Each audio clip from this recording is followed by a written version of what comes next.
tous et bienvenue sur les harmoniques de l'amour.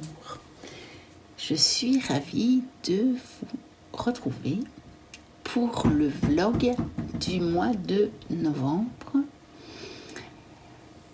Novembre est pareil à une vieille récitation que l'on ne récite plus, que l'on oublie au grenier des mémoires et abandonne aux bouquinistes, aux broncanteurs, aux vieux papiers, sans se soucier que ces mots, ces images, ces couleurs, sa mélodie continuent d'exister entre les feuillets desséchés sous la couverture défraîchie, racornie, imprégnée d'odeurs d'automne et vouée misérablement au ratissage des allées, au tas de feuilles mortes que des irrévérents brûlent au fond des jardins, sans se soucier que son humus, ses brindilles, ses dentelles nervurées et poudre végétale sous la couverture décolorée d'une terre durcie, répètent en secret les formules du printemps et de point, point, car les virgules des lombriques y suffisent.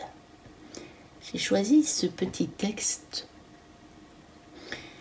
parce que, justement,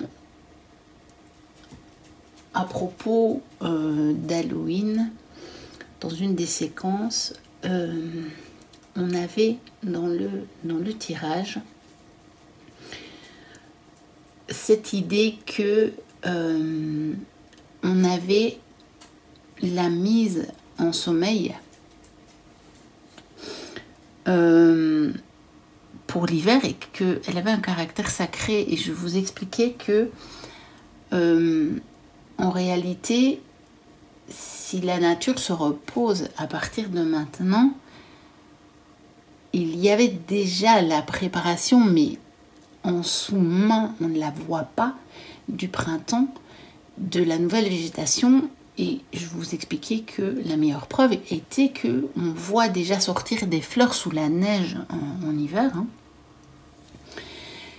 Et donc, fatalement, ça se prépare déjà maintenant. Et donc, j'ai choisi ce petit texte comme introduction. Et je vous retrouve directement pour la première séquence. Et je vous retrouve pour le conte du mois. Le conte du corbeau. C'était au temps, longtemps, des colporteurs, des jolis tambours, des mères Michel, des meuniers Tudor, dans un gros bourg où se tenait le marché. Deux méchants dans un coin furetaient après le mauvais coup. Œil sournois glissant sur les bourses, doigts crochus prêts à happer. On les devinait affamés de rapine. Fuinant entre les bourgeois, les ménagères aux paniers repus, se faufilant parmi les badauds occupés à bader devant les étals tentants, enfin ils ont repéré le client. Un beau gros paysan tout réjoui d'avoir vendu ses 3 vaches et qui se tape le ventre pour faire sonnailler l'or qu'il a glissé sous le gilet dans sa ceinture et qui va, d'un pas heureux, fêter l'affaire au cabaret du coin. Il le surveille par la fenêtre boire sa chopine en se gobergeant de charcutaille. Enfer et saucisson, faut pas le quitter d'un pouce. Quand il sort un peu plus rond, les 2 lascars sont déjà sur ses talons. Mais c'est pas ici, au milieu de toute cette grouillante foule, qu'ils vont pouvoir l'alpaguer. Le bonhomme prend la route de Civry, d'un pas de digestion appuyé sur son bateau. Il n'est pas pressé. Tant mieux, on va couper par le raccourci et le choper dans le bosquet du Foyot. Quelques arbres maigres malmenés par les vents de novembre. C'est là qu'ils attendent leur proie, tapis dans le fossé, les pieds gelés. Il est temps qu'il arrive, ce gros plein de soupe cousue d'or. Qu'est-ce qu'il a à traîner ? Chut, c'est lui. On entend ses galoches racler des cailloux. Il peine dans la côte. Personne d'autre en vue. Rien que les champs, la haie, les 2 corbeaux perchés sur l'aubépine. Le nigaud, et c'est tout. Allez, c'est le moment. On lui saute dessus. L'un a sorti sa hachette, l'autre son couteau. Le croquant s'est trouvé si surpris qu'il a lâché son bâton pour protéger sa ceinture à sous. Il a poussé des cris de porc avant de s'effondrer. Décervelé, égorgé, dépouillé, jeté aux orties. Vite fait, bien fait, pas de témoin, ni vu ni connu. Si, a dit le bigleux à son confrère en désignant les 2 corbeaux curieux perchés sur leurs branches. Ces maudits corbins-là, ils ont tout vu, ils vont tout aller raconter. Rien ne sert de les canarder de cailloux, ils s'envolent en ricanant et sans se presser, sale bête. Sornette, pauvre niais, tout ça c'est des histoires. Allez, en route pour Civry et à nous la belle vie. Sur la route, les gredins sont repartis, les poches bourrées d'or, avec des filles, des bonbons, des guinguettes plein la tête. Si ce n'est qu'un témoin a tout suivi du déroulement du meurtre. Un petit berger a cagnardé dans la haie à l'abri du froid. Pétrifié d'horreur, il a assisté à l'horrible massacre sans oser bouger ni respirer, enfui dans le taillis. Mais maintenant, le danger est passé. Les bandits sont morts de vie. Il tremble encore, il a les jambes coupées. Allez, il faut courir, prévenir au plus vite le bourgmestre et les gendarmes de Civry. En se dépêchant à travers champs, il arrivera là-bas avant les lascars. Quand les brigands ont franchi les portes du patelin, ils n'ont pas compris qu'on les y attendait armes au poing. Sur eux, on a trouvé les écus tachés de sang. Pas la peine de brailler à l'innocence, on sait que c'est vous. Ni une ni deux, on les a ligotés, traînés à la potence, passé la corde au cou. Et quand 2 corbeaux sont venus en jacassant se pousser sur le gibet, le bigleux a grimacé à son complice. Je te l'avais bien dit que ces 2 sinistres bavards nous dénonceraient. Depuis ce temps, on dit qu'il parle. Et bien sûr, il parle. Alors pour accompagner ce conte du corbeau, j'ai choisi d'abord de vous montrer les cartes du corbeau dans 3 petits oracles, tous 3 illustrés par Eve Corrigan et 2 créés aussi par elle. Donc on a le corbeau dans le petit oracle de Merlin l'Enchanteur. On le retrouve d'abord ici, sur cette carte, qui nous dit « Tu n'es pas seul, je suis près de toi ».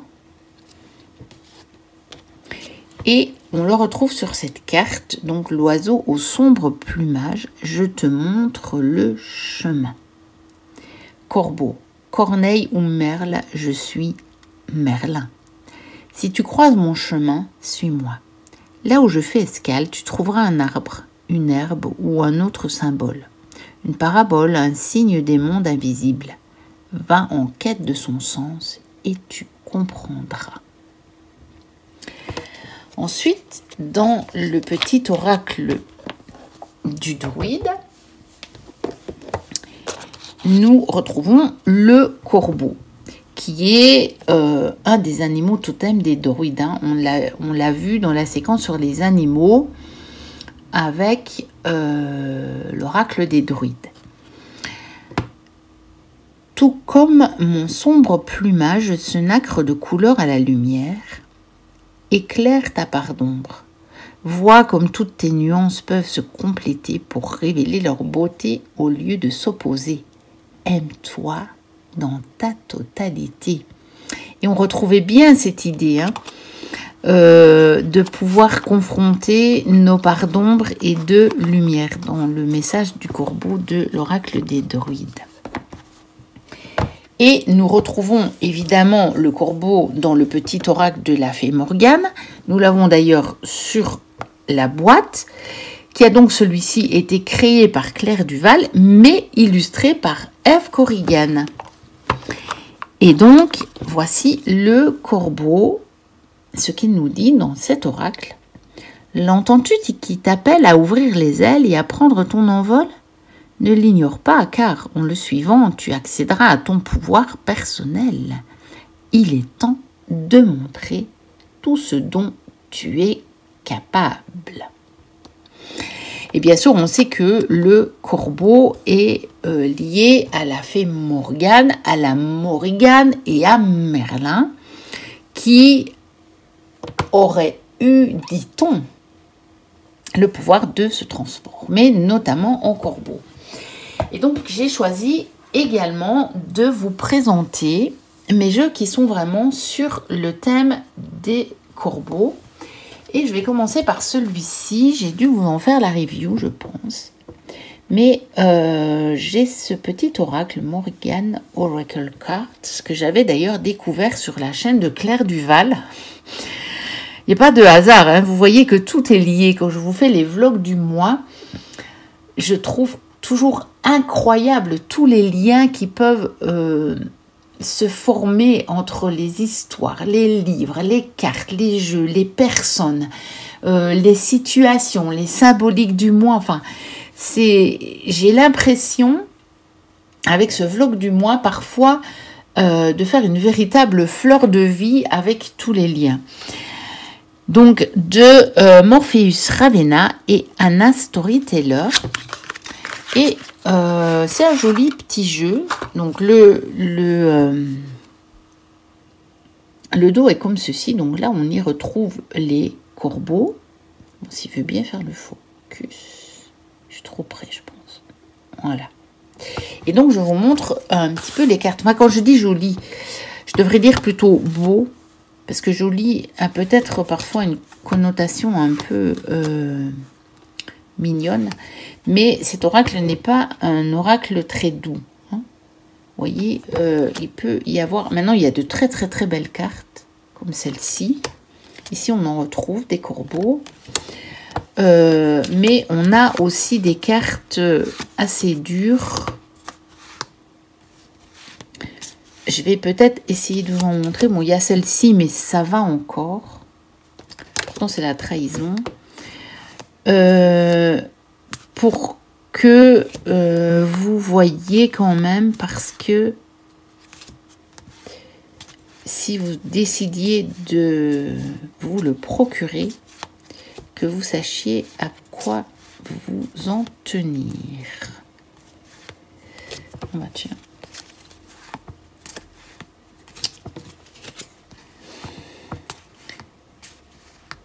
Voilà encore un corbeau. Je sais qu'il y avait quelques cartes qui étaient... Bon, celle-ci, hein, vous voyez, on a quand même bon, des personnages avec des armes. Hein, Ici, ben, vous voyez, blessure, destruction.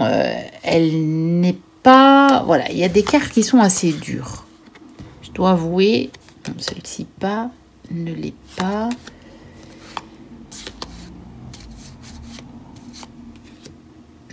Le héros, voilà. Vous voyez, il y a quand même des cartes, voilà.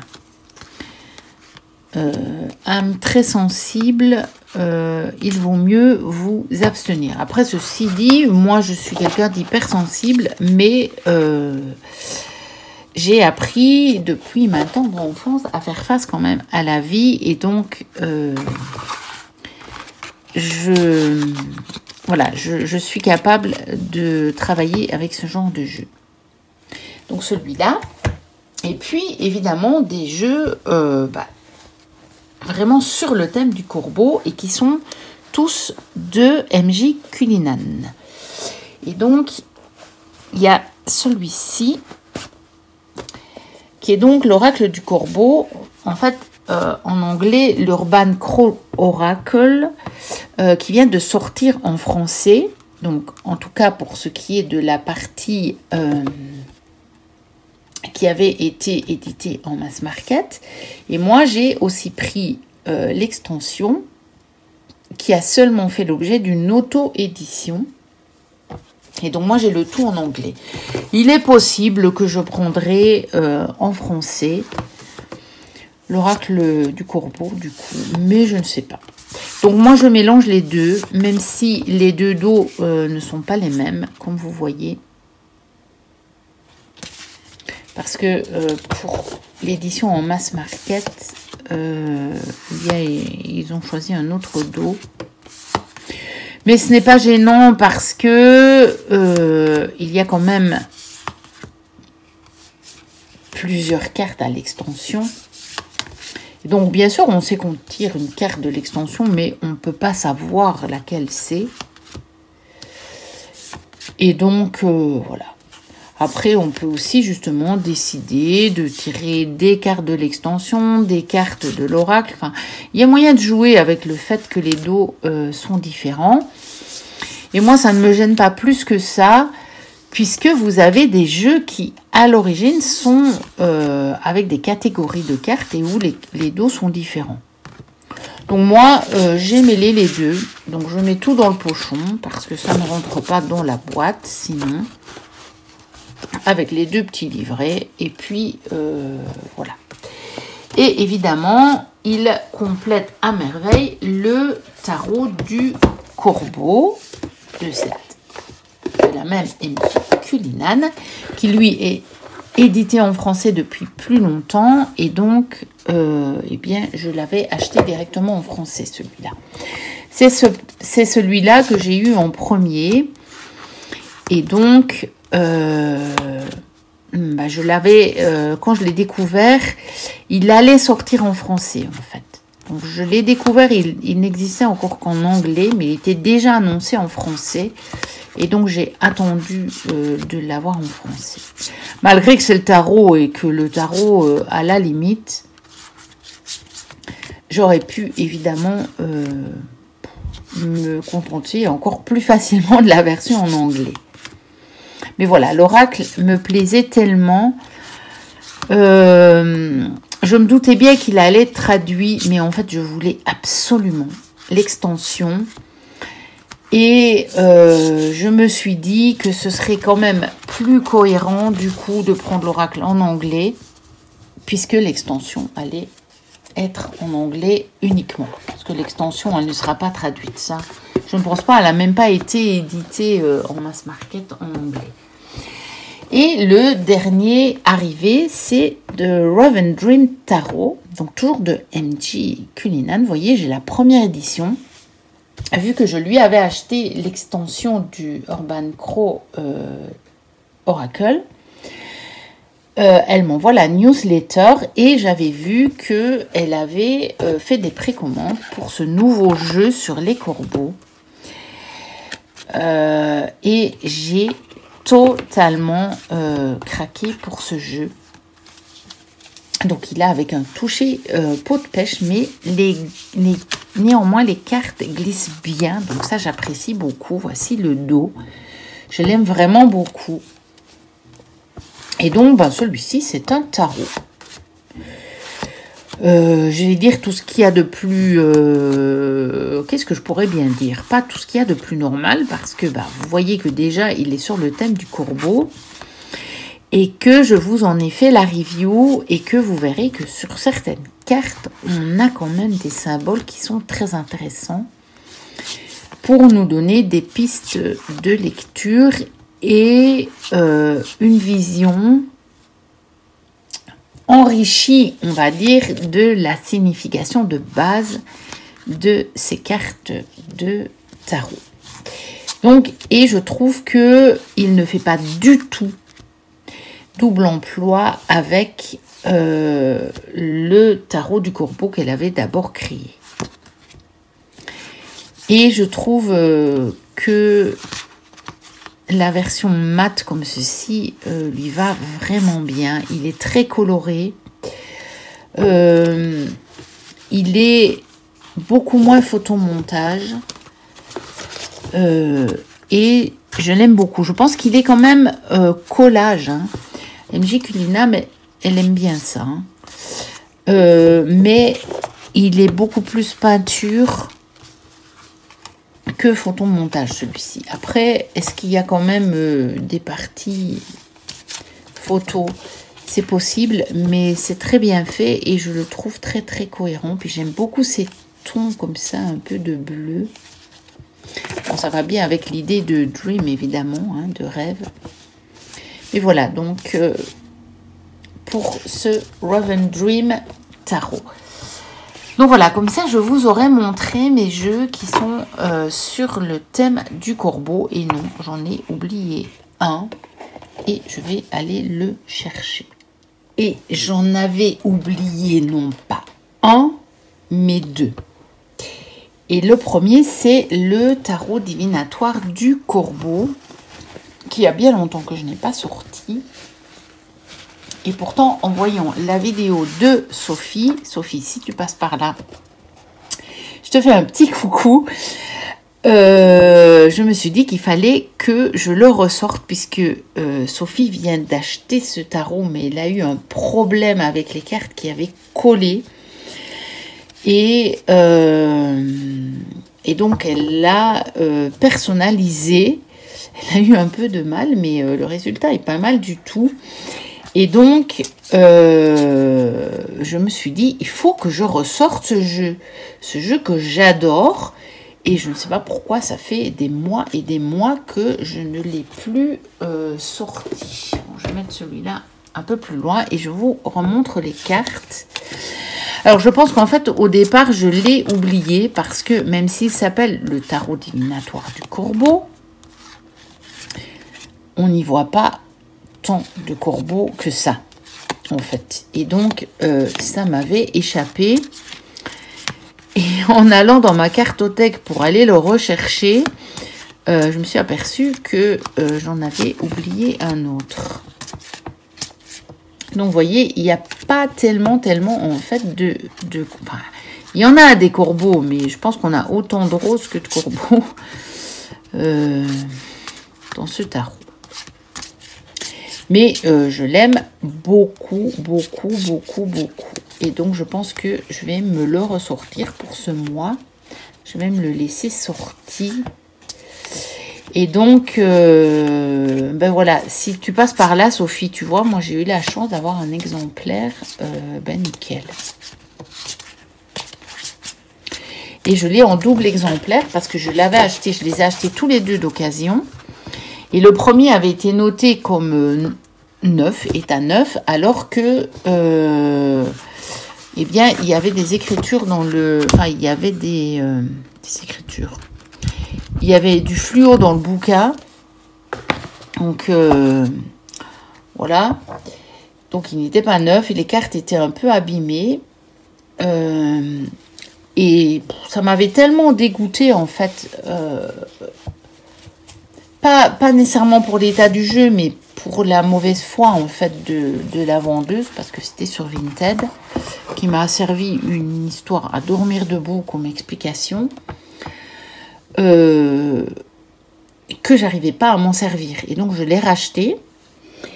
Et depuis que j'ai celle-là, j'utilise pas celle-là pour mes tirages, j'utilise la première édition, enfin, pas la première édition, mais la première, le premier jeu que j'ai reçu. Donc, faut pas vous dire ce qui s'est passé dans mon cerveau. Voilà. Et j'ai encore celui-ci.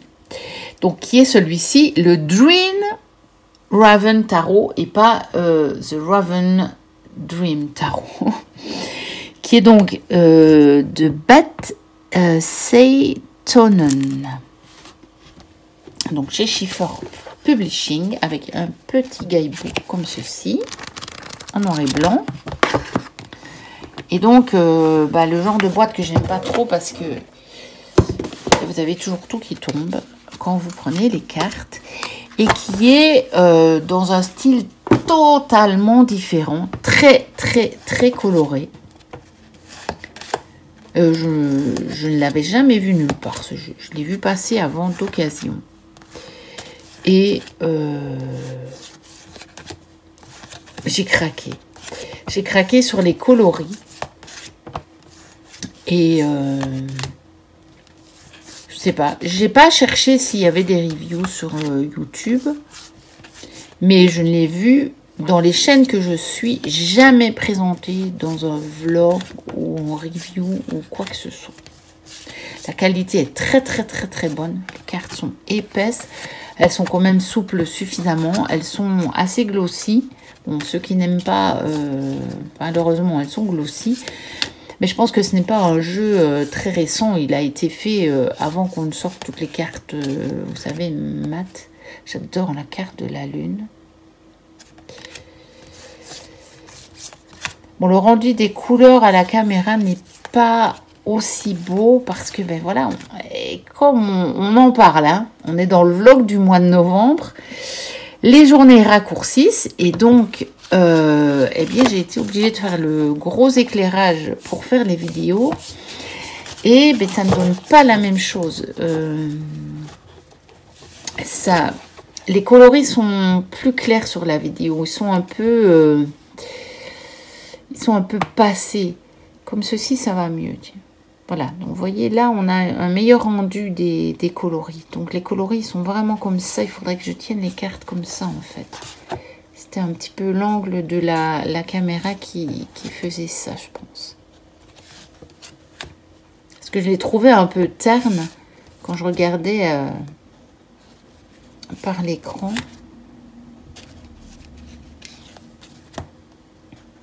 Donc je vous montre quelques cartes pour que vous vous rendiez compte de l'intensité des coloris. Donc voilà pour mes jeux sur vraiment le thème du corbeau. Novembre, toi dont l'invisible présence chasse les feuilles mortes, tels les spectres fuyants d'un magicien. Nous voici arrivés à la fin de ce vlog. N'hésitez pas à liker, à commenter, à vous abonner si ce n'est déjà fait. Moi, je vous dis à très bientôt pour une prochaine vidéo. Et d'ici là, portez-vous bien. Bye bye.